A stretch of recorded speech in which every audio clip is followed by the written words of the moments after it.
This is Brennen Jensen for the Chronicle of Philanthropy. From a massive warehouse in the Bronx, the Food Bank for New York City supplies over 1,000 emergency feeding programs across the city, the soup kitchens and food pantries that well over a million New Yorkers rely on.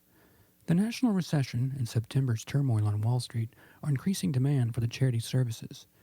Fully half of the food bank's fundraising occurs in the last quarter of the year, with a particular push around the holidays.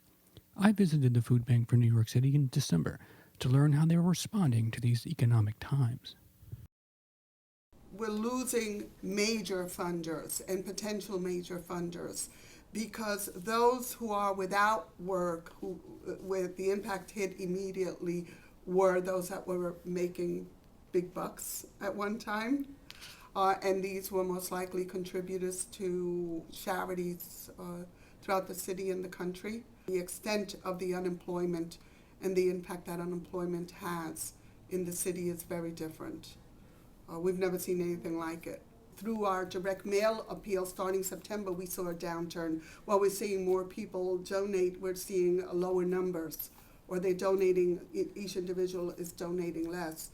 What's helped us a great deal at this time is the Robin Hood Foundation matching grant, where they're matching 2-to-1 if we raise up to $1 million. And that money will go toward the acquisition of food that will go to the soup kitchens and the food pantries throughout the city of New York. The city's food assistance centers are experiencing increased demand. Here at the Food Bank for New York City's own food pantry and community kitchen in West Harlem, they are now providing over 30,000 meals a month, and the numbers are growing. My name is Jonathan Jones, and I've been coming here about 8 years. And this pantry means a lot to me. It keeps me healthy and it keeps me alive. The lines have almost quadrupled in the past couple of years. And everyone's really stressed because no one hardly has much money. I've seen a lot of mothers here. I've seen children here, a lot more children. I've even seen parents that I feel that work that even bring their children here because they just can't afford to make ends meet to feed their families. It's like they're saying, I never thought I'd end up in this line, and look at me here now. Sort of the times we live in now. We're in the midst of an economic crunch. I mean, we're feeling it right here every day. Our numbers, well, the number of people lining up for emergency food is increasing. Our donations are down, the cost of food is up.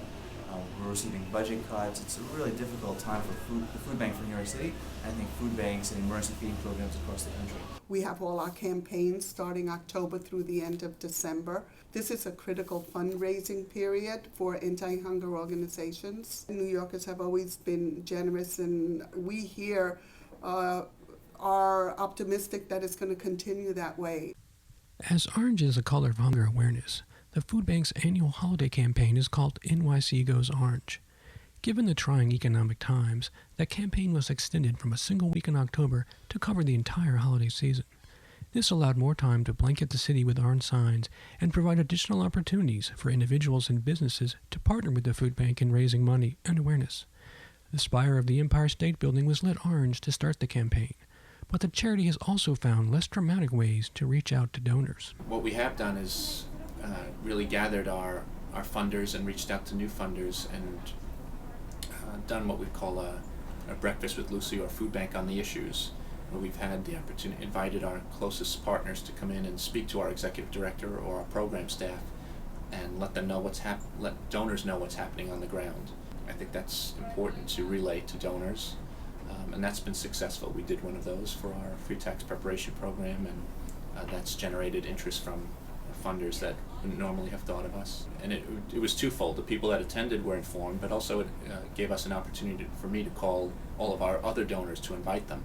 So when I might not have normally picked up the phone, this was a great excuse to say, look, can you come to the breakfast? If you can't make it, we still want to let you know what's going on.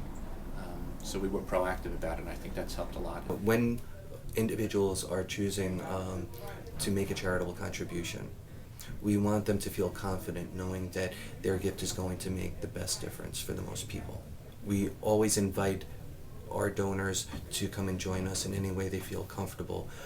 Because of the heightened state of the economy, because of the increased focus on nonprofits working to make a difference, we're really making an extra push to really invite people. Many people would like to do it at some time, but we're trying to tell them that now is the time to do it. I think we have to be more creative. We have to continue to be more creative. But I'm just optimistic about it.